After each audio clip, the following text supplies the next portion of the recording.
Good morning, guys. We're gonna try this camera angle. Had it running there for a little while. It's about 14 degrees. Monday morning. Working solo today. We'll probably start hiring.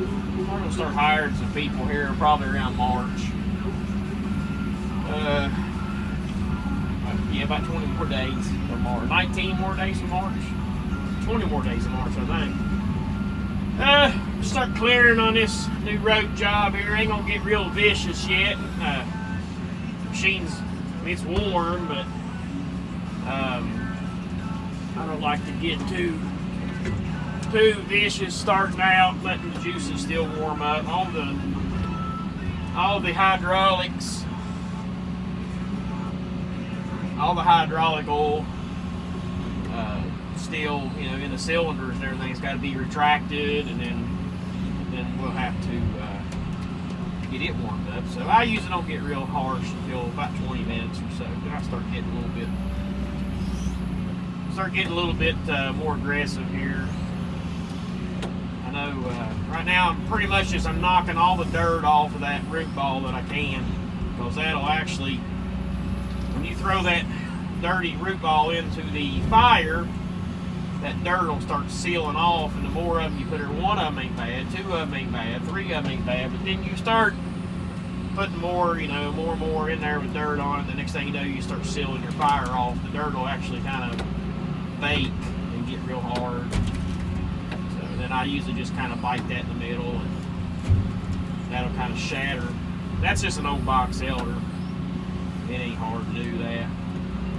Like I said, I just kind of take it kind of slow starting out this morning, just because of all the fluids and stuff's cold. And then usually I try to knock some dirt back in my hole there. That way I don't walk around and fall in it. The 130, I used to have a 130 case, and it didn't have no sunroof. And I didn't realize it when I bought it. I don't remember why I didn't realize it, but this one's got a nice cover that you slide over. I always run it with the sunroof exposed, because if you don't grub, if you've never really grubbed with an excavator, then you wouldn't understand. But if you're a grubber and a land clearer like I am, you have to have a sunroof. You have to be able to look out at what is above your boom, your knuckle. If not, you'll end up breaking the top out of something or whatever. I need a cab protector on this thing. I have took some really bad whoops. I mean, I'm talking, I don't see how it didn't bust through the sunroof. I have took some pretty good beatings, and because I wasn't paying attention, and incoming, you know, here come one. But I never did get one. I never did make one. I'm going to make some stuff when I get the new shop. When I get the new shop built, there'll be a lot of fab videos in the winter time, especially in the winter time. There'll be a lot of fab videos. Logger Wade out there, I'm jealous as I could be over him with all his shop and then Dirt Perfect with all your overhead crane and stuff. I mean, I'm just turning green, buddy, turning green. But man, we started out with a little bit of nothing, and when we started out with nothing, and I outgrew my shop relatively fast, and just never really did have the room to build. And then I knew that ultimately, we kind of come out of a holler up in West Virginia, so ultimately when you're up in a holler, there's not a whole lot of room to expand. That wasn't necessarily my case where I was at. The problem was the road getting into my place up there was a single lane road. You didn't really want to come out there in the dark or go back up in there in the dark, because if you did, most likely you was going to have to buy some mailboxes, because you was going to tear them out. So I knew eventually I was going to have to either rent a place or buy a place or something out of the holler, and I did. And then, I'll build that shop this year. Well, that year never come. Then the next year never come. So we're at this point now where we're like, you know, I've got to have a place, and I got Miss Kay on board with it, and so that's what we're working on everything now. We got some prices from the Amish. The Amish is going to probably build this for us. It's a 30 by 60 with 16-foot ceilings. I was at River Bend Auto Center last night picking up our service truck. We had it tuned, and we got a couple things they're going to straighten out for us that was ultimately a problem. They're going to straighten that out. His ceilings is 14 foot, and so I seen how, you know, and I would have swore that his was 16. So I've got 2 more feet on what his shop ceilings is, and I'm thinking, yeah, I'm gonna have plenty of room. I'm gonna have plenty of room, and I'm gonna have mine built and constructed. I wasn't really going to put a ceiling in it. I may have to put a daggone ceiling in it because I'm kind of worried about getting the lighting to work for me. See, that's a tall booger. You kind of got to, sometimes you got to, when you get one of them dead stobs that's sticking up like that, you kind of got to manipulate them a little bit when you lay them down to make them actually lay down straight. But you can see these green flags. I don't know if you can or not. This green flag, this is where the road's going. The road's going out through here. Typically what I'm doing is I'm clearing now. If I had somebody here with me, working with me, like I usually do, I usually have 3 or 4, but if I had somebody in here with me, what I would typically do is we would go up in there where we're going to start burning, and we get an area grubbed out for the burn. We get our burn pit established. We get our burn. With them, you know, that brush we would actually start. To,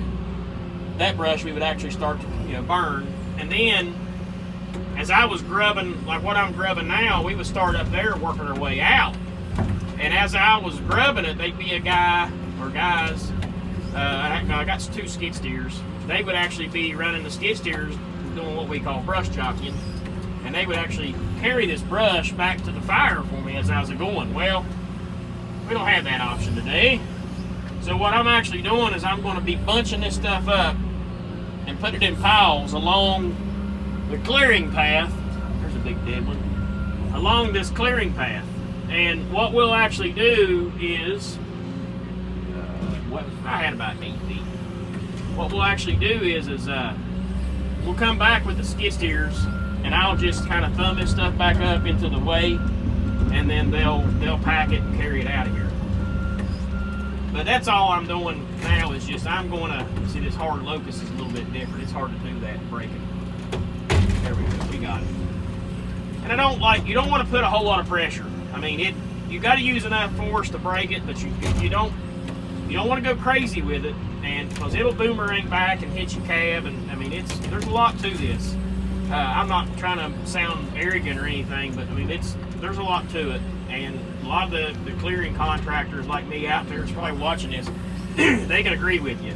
It's not something you just start doing. I've busted windows out. I've busted tow glasses. I mean I've done everything. When I ordered this machine, I ordered it with the guarding package. They actually had to put this guarding package on it because I'm a clearing contractor. And this is just a basic guarding package. This is nothing fancy. This is nothing extravagant. This is just a bare basic guarding package, general guarding package. The case I actually built guards on it. If you all probably seen some of my other videos, they had guards down both of the cab posts because a lot of times when you're slinging brush, thumbing brush, you'll come around, and sometimes limbs will follow and it'll brush your cab. Well, I built it with the mindset of having a big door in the front of the front glass too, and then, you know, of course, it caught on fire and burnt. So we don't have that machine anymore, and then that project never did get finished because I never had a shop big enough to get that old code case in. So anyway, we're just kind of working at a pace here. It's weather's supposed to be start turning crappy again. It's going to be majorly cold. We got a cold week. It's supposed to be this week. Well, something happened. Old man Winter stalled out seeing a girlfriend or something in Minnesota, so he's not coming on down just yet. He's going to be here next week. So we're just going to basically worry about getting all this grubbed out coming in. I'm going to lay this one up here because that is a good post. That's going to be a good shop or shed post for the old man. The old man and my brother, they're going to build them sheds. So I'm going to lay that up there. I'll come back and cut that up. My brother come down here and pick them things up. I got quite a few of them. Actually, that's just going to be one of them. I'll carry them out here and lay them out right there. But we're basically, only thing I'm working on this week and probably next week is going to be cleared on this road project. I've got some other stuff that they're wanting me to do. I got some, I got great customers. Every one of my customers are A1 customers. And I got some other ones I need to get some stuff done. But with the weather, this is an ideal job for us to be doing right now. This has got to be done before we can do anything else. I know that it's not really good weather to be doing it in, but it's not going to matter. It's going to be wet. It's going to be nasty in a few, before too much longer. With it not getting cold and freezing, like it's getting ready to get cold and freeze. I mean, it's froze out there right now. It's 14 degrees. It's cold. It's froze. But it's going to get cold and froze, and most likely won't thaw out during the day. Probably by the end of the week, next week, it's not going to be thawing out during the day. So, folks, we need to be grubbing brush, and if we get a little bit of snow on the ground, that'll help keep down any kind of forest fire threat. So we're going to burn, baby. And we're going to get everything cleared out. And it's going to take me a while because I still got to clear off the top of the hill too. But that's going to be most likely a separate burn. I don't think I'm going to burn all that in the same pile. I might. I just don't know if I will or not. I don't have to clear these right here, but they're sticking out. They look kind of bad, so I'm going to go ahead and jerk them out there. I'm sure the customer don't care. I'm trying to retain some of this nicer vegetation. I really don't want to do a total clear. I really like to leave them a little bit. They wanted all that stuff down through there cleared, and I always make my customers happy, but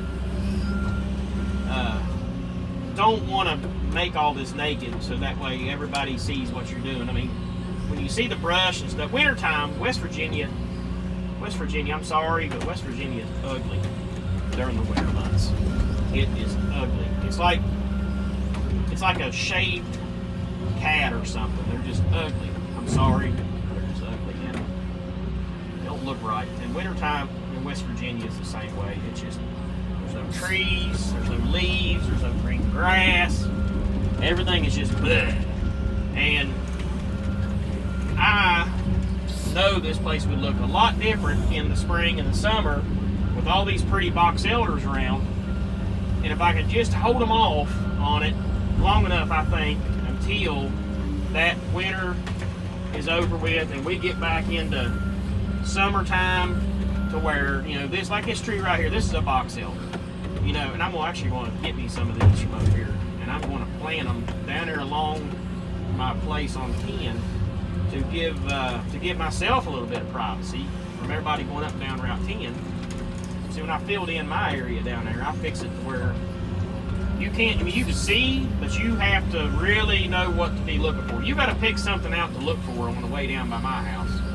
Because I live right there almost in a curve, and I got it filled in all the way to the far edge so that you can't just spy on me. Not that I really care, but I want to take a leak off my front porch. I'm going to take a leak off my front porch. Man. Look at all these locusts. Look at all these locust trees. This one there's dead. This would be good firewood for the old man. You got to watch about shoving on them dead ones too, because them things will bite you back. The tops will break off and boomerang back. That did happen quite a few times. Get that thing out. See, that's what I like. See how it come out there? They're very minimal dirt on that one. That's what we like. See if we can't get this one out of here without breaking something off on top of the daggone heads. Oh, let's see here.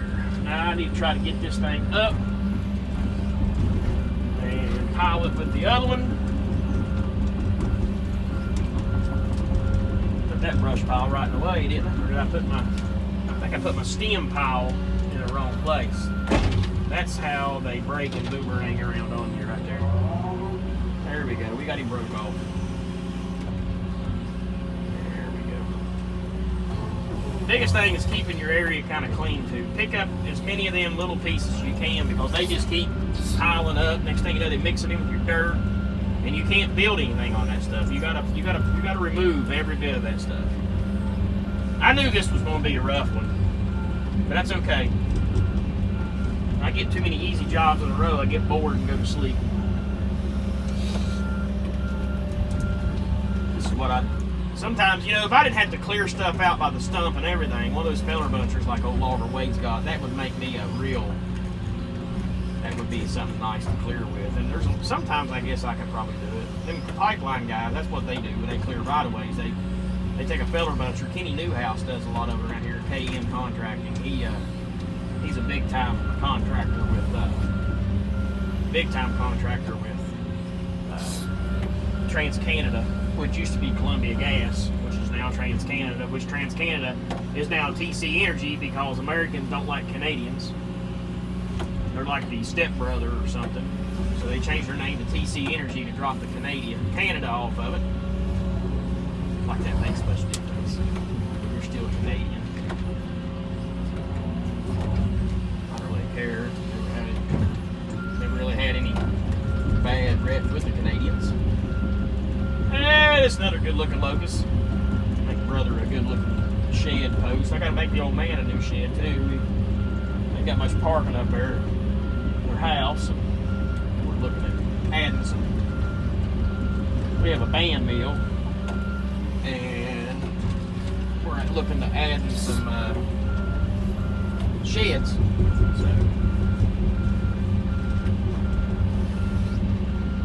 I need to get y'all some footage on the outside too, don't I? That would be nice. We got a little wild cherry. See, that thing's up out of the road. I hate to even mess with it. It's a good looking little tree. Here's another locust. That's pushing back this way. Let's go ahead and just get this thing out of the way. See, they're dead, but they're solid up so far. I still think they will be good enough for posts. Woo! Watch him out there. All the dirt come off. Now we'll just kind of take my thumb and just basically just drag him around a little bit there. So there you go. Then you can reach down and bite him and carry him off. This would be a lot easier if I had my skid steer here with the grapples. It's going to take a little while to get started. That's why I'm not really worried about working by myself today because, I mean, shoot, there really wasn't a whole lot somebody can do. They could be cutting them root balls and stuff off. We'll burn all them.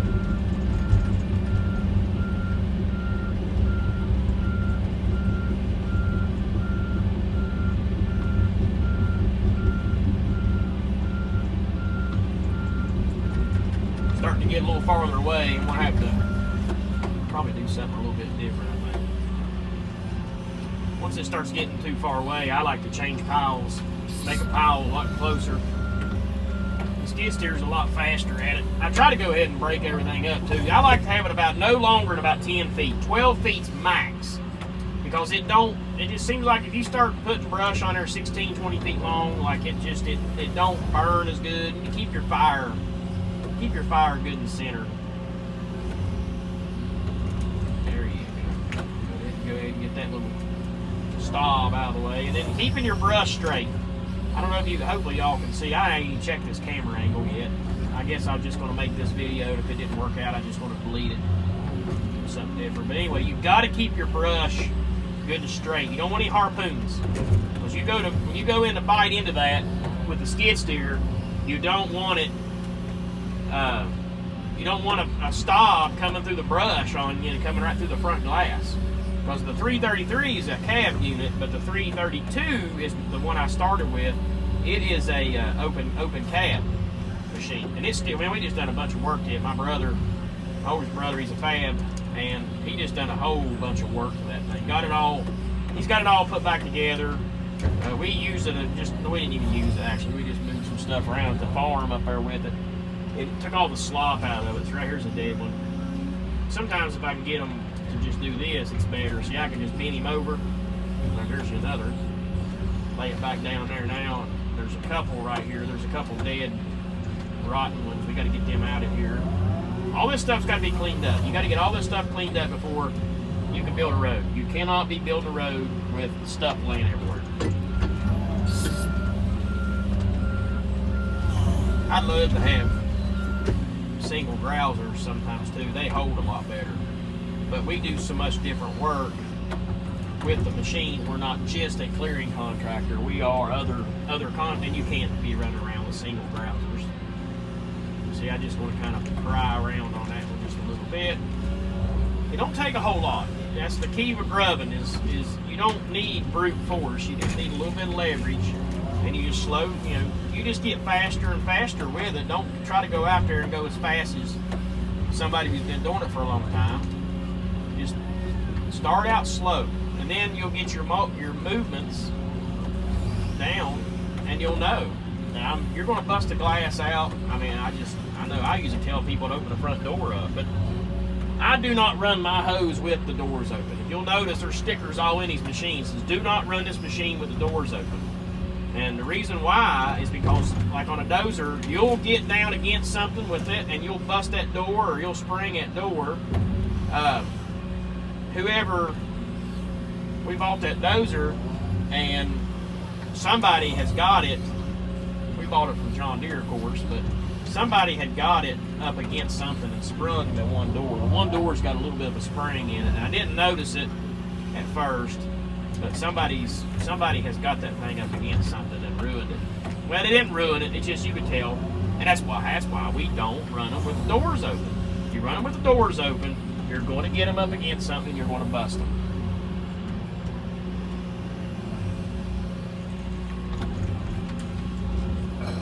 Boom.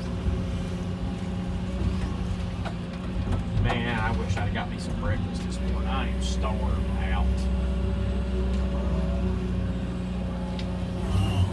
I come the back way. I come through Hash Ridge, come through the back way instead of going through town. I probably should have went through town. It's already, what is it? 9 o'clock, almost 9 o'clock.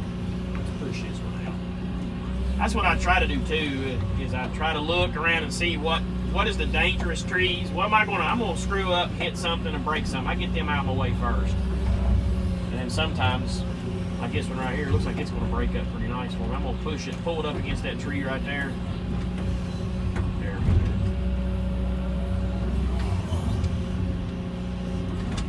I'll probably end up, well, I don't know though.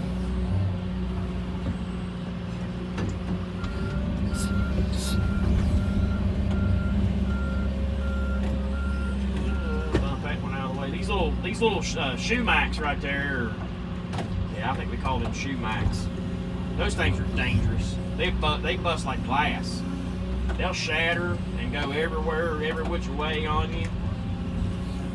I mean, I don't know how many times I've had them end up in the cab with me. These 130s, man, are sharp. And all the controls is over here on my right hand side, like for the radio, for the heater, for everything. It's right here on my side. I wish I'd have got me a coupler. I wish I'd have got a daggone medium arm with a coupler. I have my brush tying on here right now, and I would be tearing up jack now. Once you've cleared with a brush rake, it's hard to use a bucket again. I just love a brush rake.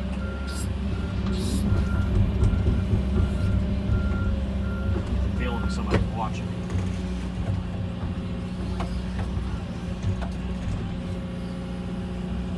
Got a pretty good little ways to go up in here. There's a creek crossing up in here. We gotta go across that creek, and I gotta clear both sides and down the creek, and there's a couple pretty good sized trees. See, I don't like to mess with the creeks too much as far as taking the vegetation and stuff out of them, unless it's pretty raggedy. Just because of that vegetation, them trees and stuff on them creek banks will help keep it from eroding. And hold your creek banks and stuff in. Just take out what you're going to have to get across the creek, but leave everything in that you can, because it don't take long for a creek to start eroding. And then you never can get it to stop without rocking it up, doing something very invasive. See, that's an eleander right there. We're going to go ahead and get it out of the way, because somebody like me will try to break around that tree and bust the top out of it.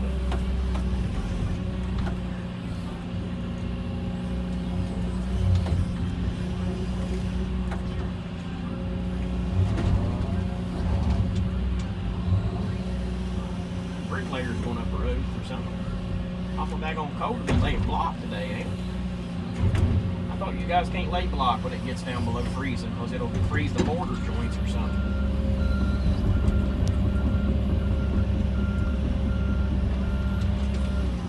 Daggone sun's coming up. Look at that. Man, it's nice. You guys don't... I suffer from that seasonal depression. I have to be real careful and stay motivated because I don't like winter time. I hate winter time. The sun coming through like that. It's just January or February. February is like the roughest month. That's where I think you get like good days and you get good and bad days in February. March is a teaser month. I call that the teaser month. It's like first 3 days of the week is going to be spring. Then the next week is going to be winter. Yeah.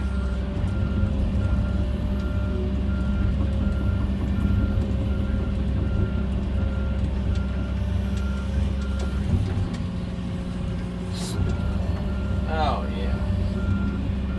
Get it cleared up. See, that's a dead snag right there. It'd be better if we go ahead and get that thing out of the way. That's what happens. You come down there swinging, or you're carrying brush and you hit that and it comes up on top of your cab. See, look, that piece just fell off. It comes up on top of your cab anyway, so let's go ahead and get that one out of the way.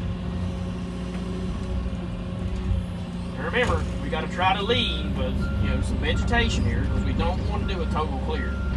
So we're only clearing, you need a good 40 foot for your road. That way it gives you plenty enough room because you're going to have to get down below your road. You're going to have to work in your grade because you're going to have your road, you're going to have your grade coming up on this kind of road. You're going to have your grade coming up, and then on this side of the road, which will be the hillside, you're going to have to come down. You're going to have to put a V-ditch on that side of the road.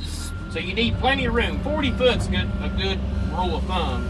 You can probably get by with 30 foot, but I like 40 foot because that way you don't have to worry about brushing your dozer up when you're running side slopes and stuff. And that's kind of what we're going for here. We got to make sure we have plenty of clearing because you don't want, me personally, I absolutely hate when I'm doing grading or building a road or whatever, as I'm building that road and have to stop building the road to clear more trees or clear more brush. I hate it. It gets on my nerves. It makes me very irritable. So that's, and ain't nobody to blame for that but myself. So I'm mad at myself. I said, self, you know better. You knew you should have took that tree out to begin with. I got a couple trees we're getting ready. We're working our way down to them. They're pretty nice poplars. I think they're tulip poplars. They ain't normal yellow poplar. Anyway, they're pretty nice trees, and I really hate to take them out. I really don't want to take those trees out because they're good-looking trees. They're good-looking poplars, and I love a poplar tree. They look so nice, about May, June there, they start really filling out. They're such a nice tree, and they're a beautiful accent to your landscape and an established landscape. And I really hate to take them out, but guess what? They may have to both come out. And because I don't want to get to be doing my ditch and have to either get into the roots on the sides of them real bad, or get, have tree limbs hanging down and you're tailgating your stone, getting your stone brought in. You don't want to be having to brush the limbs and stuff. You don't want to do that. It's better to go ahead if you think you're going to be close, take them out. Because if you don't, and if you leave them in, then you're going to have to go back and take them out. Then it changes everything. So you got to go back and you got to re-slope all your ditches and your hills and your banks, and it just looks bad. Just about. See this pile right here. Once I start walking back so far, I got 3 rollers bad too on this thing. I got 2 rollers on one side leaking oil, and it's the machine ain't got, but now it's got almost 1,200 hours on it. Almost 1,200 hours on this machine. It shouldn't have, rollers should not be bad in this machine, but I'd say it's got a lot to do with because I trim and I clear so much.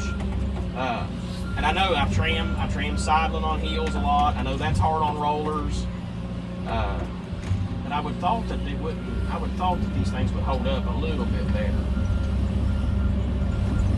See, that one sticks out there real bad. I'm gonna have to back up and take it out. It sticks out real bad. This pile will start to get a little bit crazy on me. I'm gonna have to make another one up here. I'll pick a spot up out of the way. That locust right there is gonna have to come out. I'd rather push it back that way. That way, as I go to grab it, I can just swing it uphill and put it in our locust post pile. We're gonna make this. We're gonna start making another brush pile here somewhere. Let's just pile this up some right here. We can always move it. I don't want to get it on a hill. It makes it too hard for the skid steer to be able to load it. With the skid steer, you're going uphill, pushing. Which what I'll probably do is I'll tram down through here with the excavator, and I'll throw all the brush down inside of the flat. And that way, all I got to do is just come straight with it and load it. Yeah, got a little bit of a. Let's get this small box elder first. Pull it out. Crunch it in the middle. That way she'll bend and break. Hold together there. Let me grab this other end. I'll flip it over on the pile. There you go. Break on off. Push it right there. Come on. See how they get binded up in between my tines?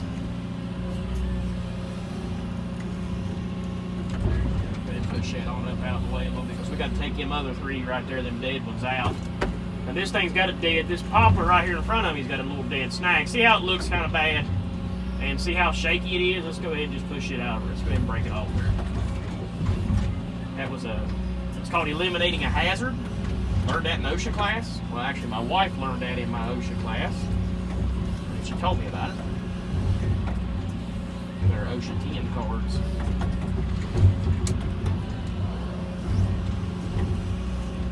Bend that right in the middle and breaker. That's wild cherry there.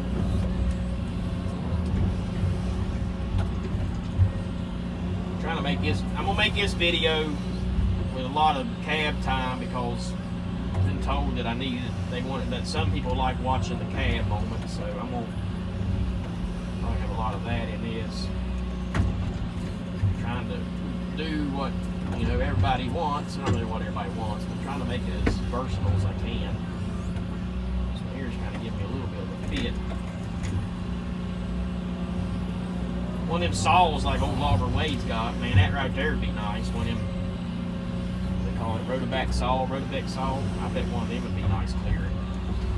And you have an excavator just knocking them down, then that thing come in behind it. That'd be knocking a swamper out of a job right there. We have to have no swamper out on the ground.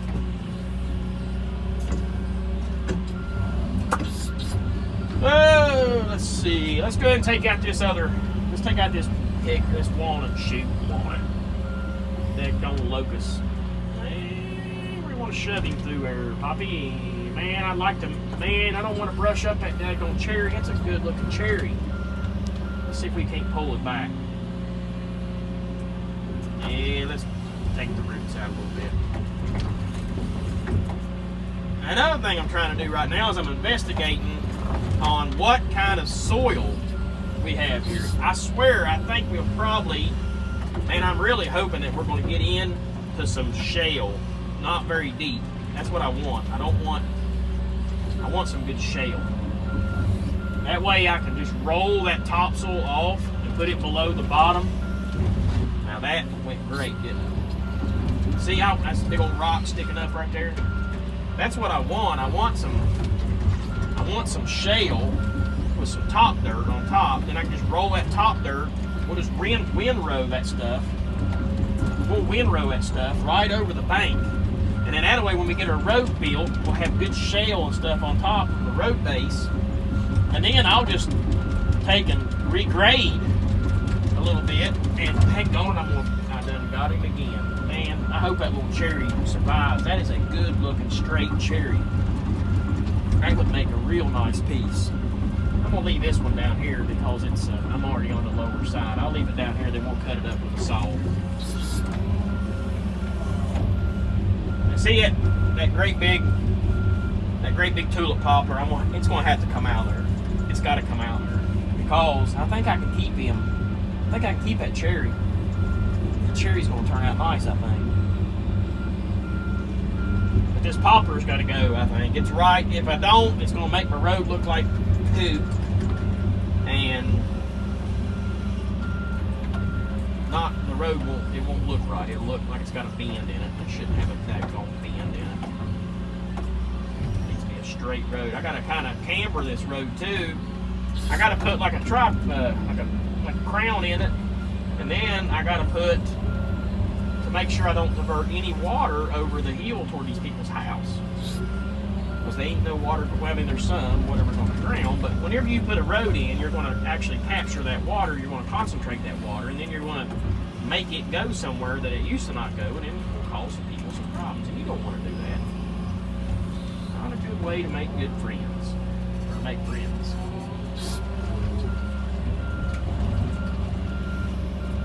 I bet my battery's getting on my phone. I use my phone. I got a GoPro, but that thing's too.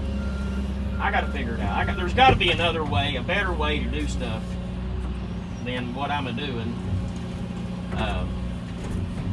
Got to be a better way of doing stuff. It was warm in here.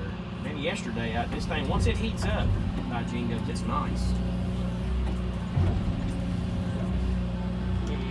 Open that window up. Put some fresh air in here.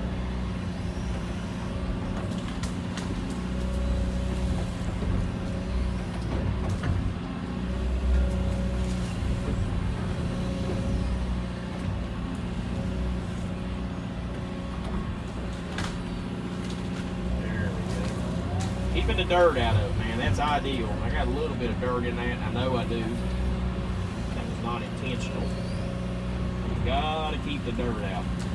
Dirt don't burn, remember that, people. Dirt don't burn. Now let's grab it right here in the middle. Crunch.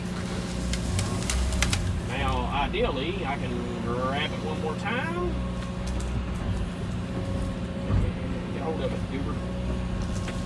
There you go. Now you hear that crunch?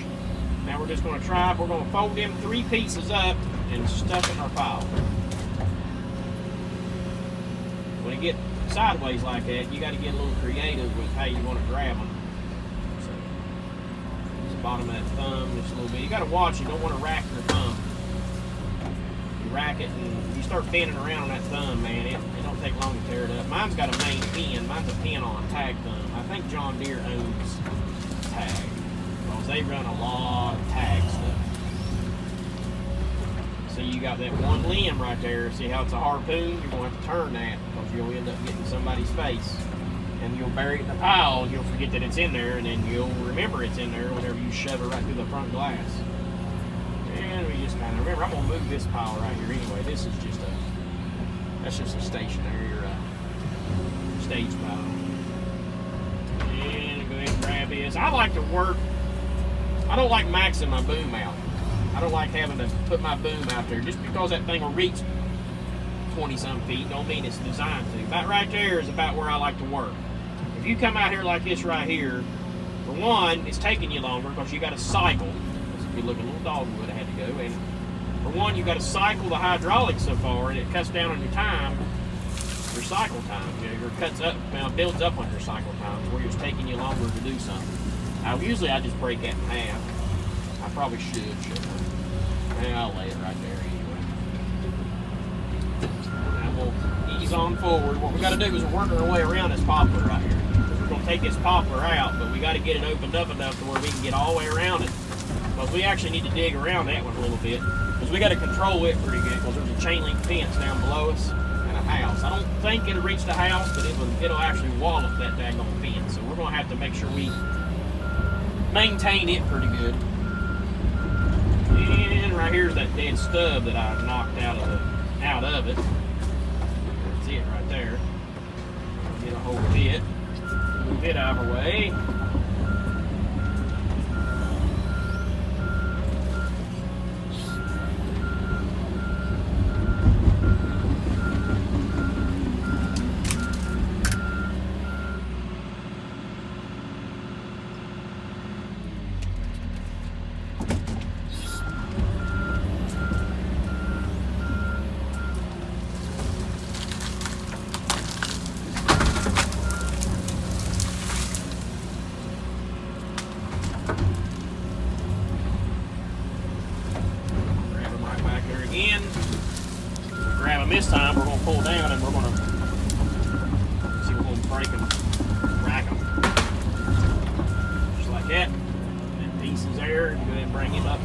them away, mostly because this little piece right here was slipping out of my claws, and if I would have stopped, it would have slipped out of my claws, and then it would have fell down on my face. So if I kept going like I did, by the time it did fall all the way out of my bucket, I had it projected up to where it wouldn't hit me. That was the reason why I didn't stop. It was kind of one of those split-second decisions that you make unconsciously.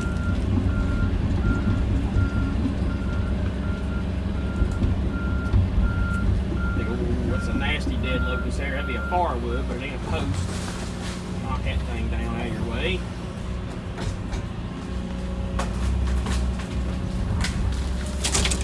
See what happened. See what happened there.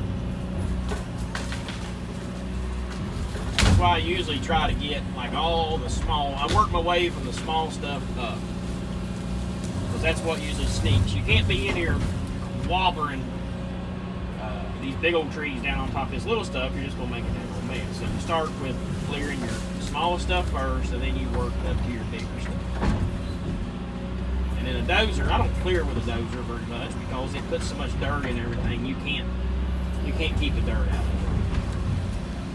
it. Try to get that dirt off of that. And we'll just put these two root balls together. That way I can try to utilize and get both of them at the same time. Now we'll work our way around, looking up there, making sure there ain't nothing going to fall on top of their daggone heads. See, we got another locust right here that can cause a problem. So let's go ahead and eliminate this hazard now.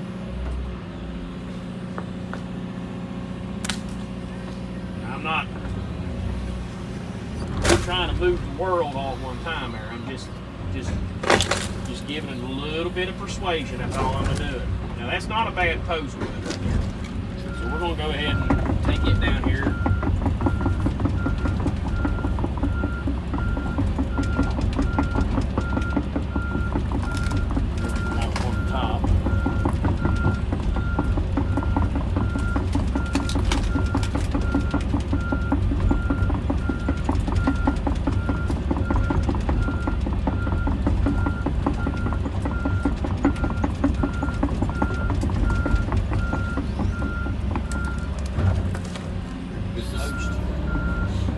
Dead, but I think it's still good and solid, at least a good 12 feet. That make you a good post. Put 2 foot of it in the ground. I've heard of people knocking all the bark off of them. We always debark them before we put them in the ground, but I've heard of people putting them, they debark those things and then they soak them in like tars, and then supposedly that'll keep them from rotting. I know treated posts will last longer, but if you're building a daggone barn shed anyway, you get 20 years out of one of them. I mean, Lord God, 20 years? Most likely whatever you're putting in, it's probably gone. About 20 years. Oh, we got barns up there that's over 60 years old. Now, shoot, they're longer than that. We got barns up there at the farm that are, my dad's 70. My dad is 75, or be 75. He'll be 75. My dad will be 75 years old, and then there's barns up there that was there before he was born. So, and they're locust posts. So I'd say they probably lasted long. He's got one barn up there. They didn't. My Uncle John, which was my dad's uncle, he was a great, very smart, intelligent man. Very particular, very intelligent. And he built one of his barns. He poured concrete pedestals, and he put these locust posts on top of these concrete pedestals. And they're still there. That barn is still there. The barn would be in better shape if whoever they had sold it to originally would have cut some of the main beams out and do something for a hog lot or something, but that's besides the point. Yeah, I may have to, I don't want to take it. Daggone cherry out. That cherry is too pretty. That one there's got to go. Well, we'll leave that one for now. Need to get this popper out, so let's start digging around this popper. That's what I love about a hydraulic thumb. You just pull her back out of your way and get to doing it.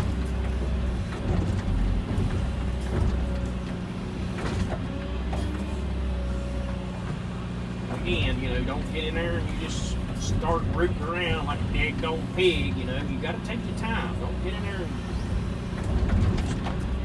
sometimes 130 shakes a little bit more. You know, you think you're being mean to it, but it's not really. It's just it's a 130. You know, the tracks are short. You know, it's going to bounce around a little bit. Not nearly as bad as a 135. Man, we used to use 135s all the time. Them things, my neck would hurt by the end of the day from being jumps around all that. You know, they're a purpose-built machine. They're not made to clear. Look at the old roots coming out there. Usually what I do is I just kind of reach up here and just give her like a little nudge. See what she's feeling like. If she feels like she's going to go on over, we could just shove that thing back out that way. It ain't going to hurt nothing. It ain't going to clobber anything that's mounting anything. Oh yeah, that's beautiful. Beautiful. Now we just start working on knocking all the dirt that we can off. Even if it's got pieces of the roof and stuff in it. Get all that dirt off there. It's going to make it a lot easier to try to burn and get rid of. This is our road base, so we're going to be back in there. And again, it helps me forecast what kind of road base I'm going to have. I'd say there's some good shale clay in here, I'd say. Move myself around here a little bit. We'll get a hold of that thing, and we'll pull it down here to where we can swamp it up here after a while.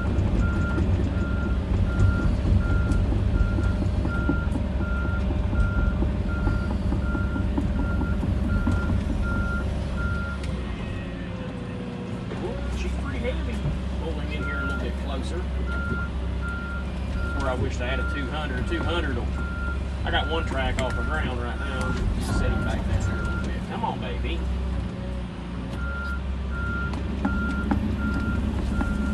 There we go. We got him. Let's pull this one down. Yeah.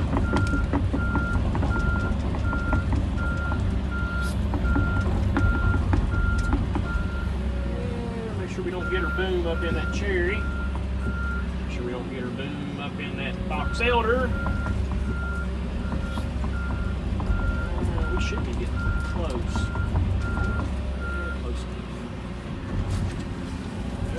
That way we can cut that root ball off and deal with it accordingly.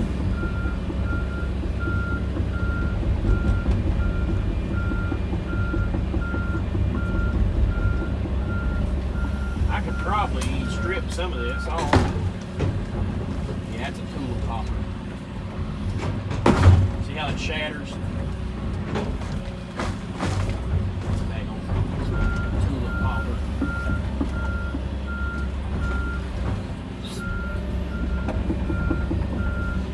I think we ought to make us a brush pile over the bank right there. This one here behind me, getting a little full. We'll put it right there. For it.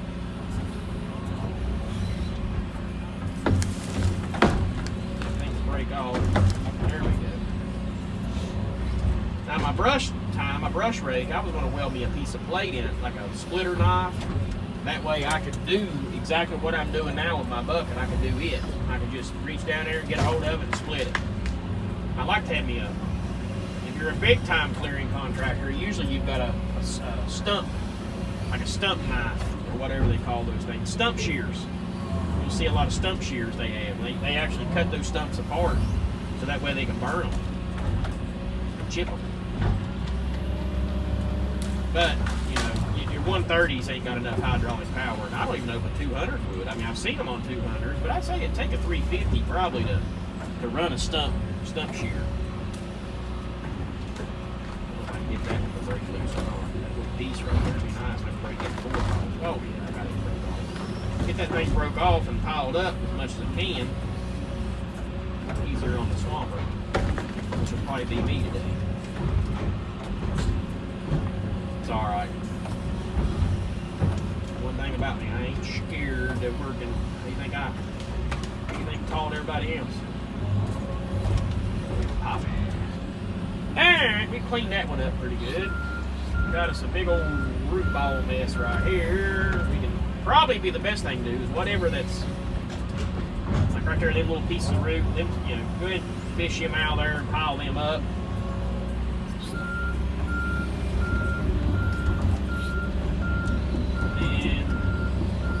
thing to remember is, you know, during this time at this stage of the job, you don't want to leave any holes. If you got holes, you got water. Water's going to set in them holes, make a mud. So you get over here and you start digging you up, putting your dirt back in your hole. Even if you get a little, all this is going to be tore back up anyway. So you got little pieces of wood or whatever in it, and it ain't going to hurt anything. But you're going to take all this topsoil off. You're going to take all this dirt off and rebuild this road and grade this road out. And then not to mention when you're tramming back and forth with your excavator, you don't drop yourself into a hole.